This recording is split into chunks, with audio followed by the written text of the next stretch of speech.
Hey everybody, I'm getting ready for Easter and today I'm going to show you how to make a carrot cake with cream cheese frosting. And by the way, welcome to Home with the Halsteads and come on in my kitchen because I'm going to show you how to make this delicious cake.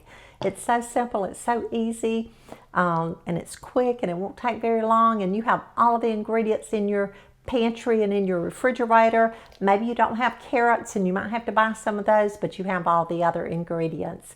Carrot cake is one of the most popular desserts at Easter time, and we have lots of other desserts too, but I always try to make a carrot cake. So I want you to tell me in the comments what your favorite dessert is for Easter time or at Easter time. So I'm going to gather all my ingredients. I'm going to show you step by step exactly how to make it.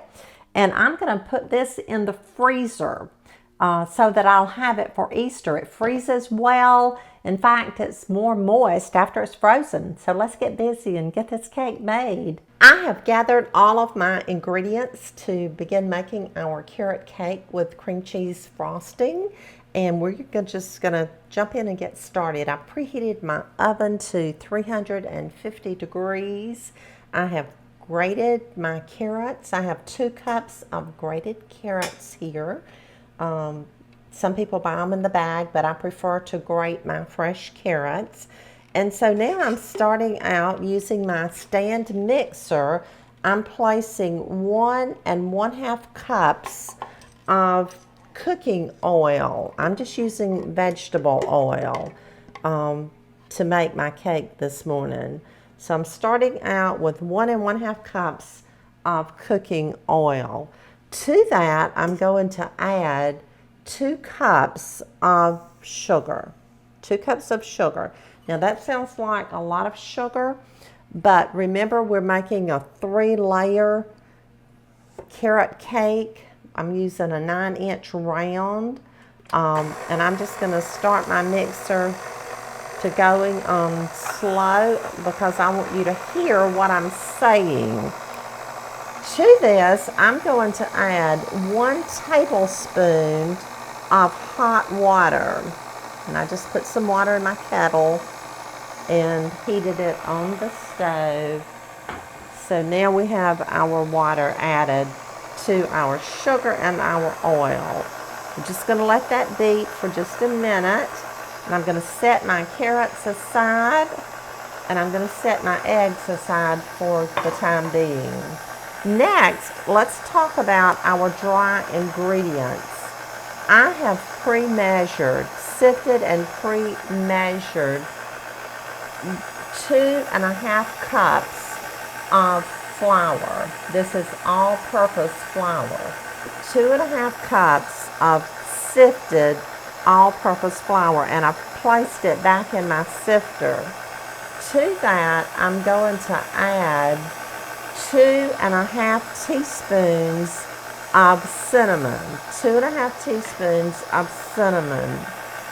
1 1/2 teaspoons of baking soda.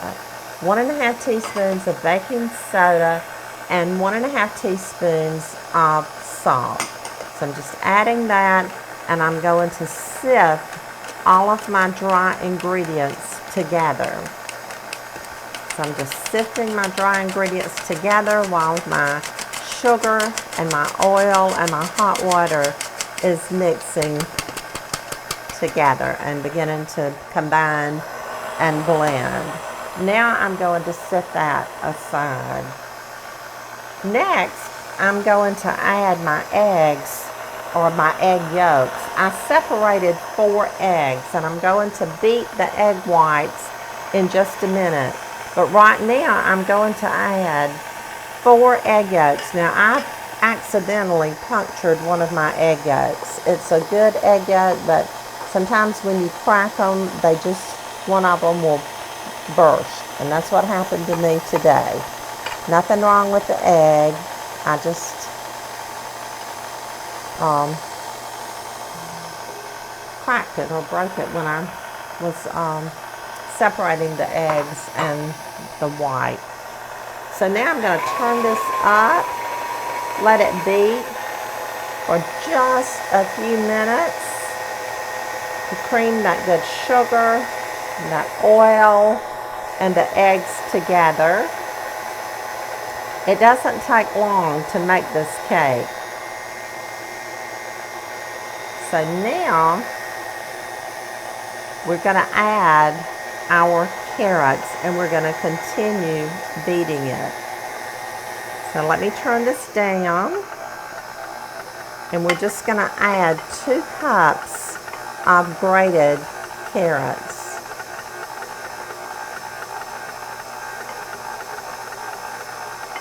Two cups of grated carrots.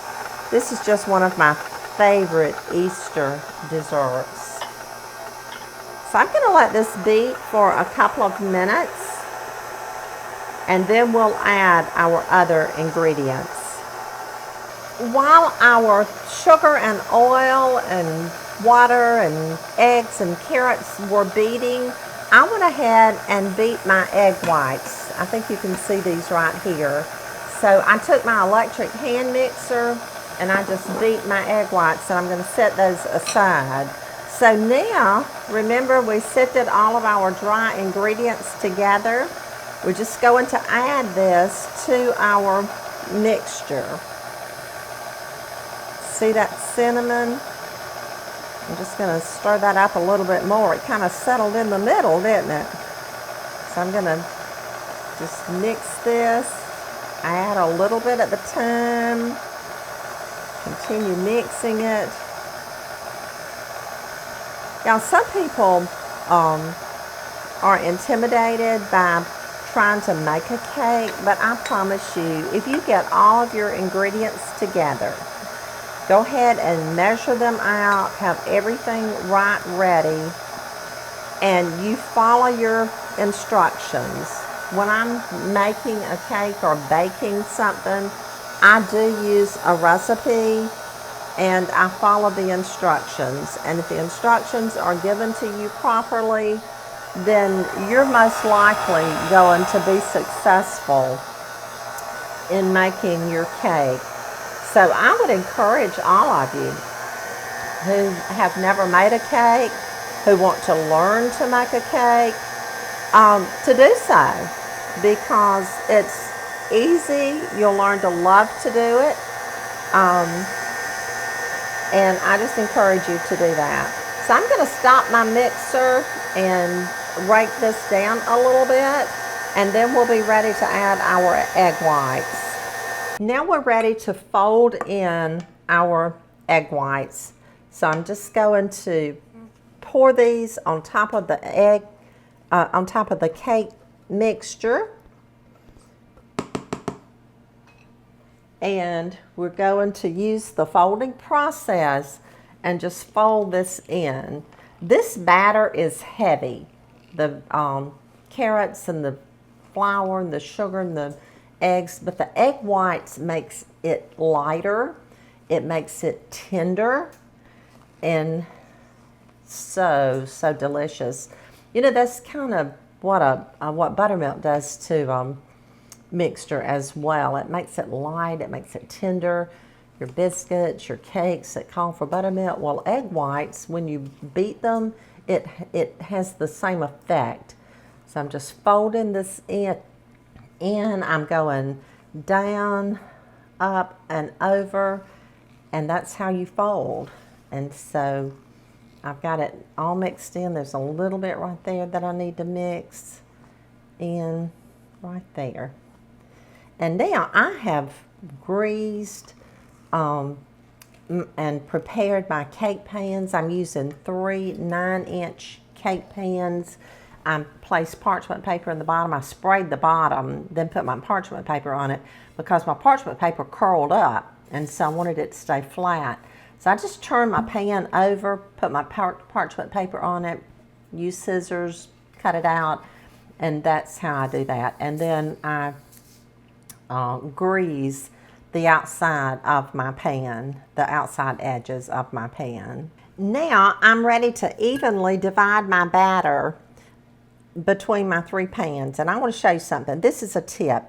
I'm going to pour my batter around the outside edges of my cake pan. just like that. And I'm going to evenly divide this, but I'm just going to do one and show you, and then I'll do the other two.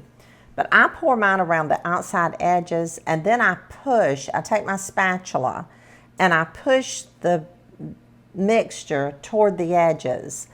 That helps to prevent having a dome in the middle of your cake.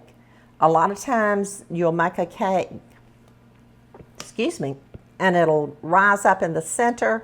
Well, if you'll pour your batter around the edges and kind of let it soak in or move in, slide in to the middle on its own, and then take your spatula and do it like I did, then 9 times out of 10 you're not going to have that big dome on top of your cake. So I'm going to fill the other 2 pans, place it in the oven on 350, and bake it for 30 to 40 minutes, and I'll be back. Okay, our cake layers are done. Look at that. They're pulling away from the sides. I pricked it in the middle, and it came out clean with this little pick that I had. So we have 3 beautiful carrot cake layers ready to ice.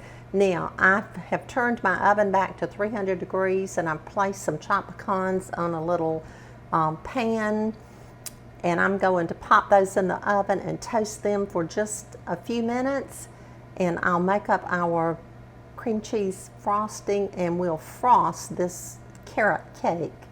Okay, our cake is coming right along. After I let the layers cool, I got a 10-inch round that I'm putting my cake on today because I'm going to freeze this cake and save it for Easter.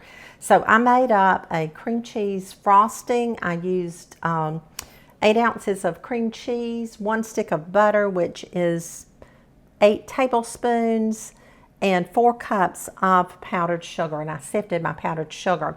And I've already layered 2 layers, and I put the top layer on. I turn my layers upside down, and I put some of these toasted pecans in between the layers after I put the frosting on there. So now I'm just going to finish topping this with the frosting, the cream cheese frosting that I have left.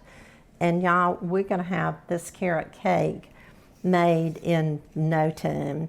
Now, I know to you it seems like probably when I make it on my videos that it's really, really easy. But as I told you in the beginning of the video, if you gather all of your ingredients and go ahead and get them out of your pantry or refrigerator or whatever, wherever your ingredients are, go ahead and get those out. Go ahead and measure everything. Go ahead and grate your carrots. Don't wait until you start making it to do all of that.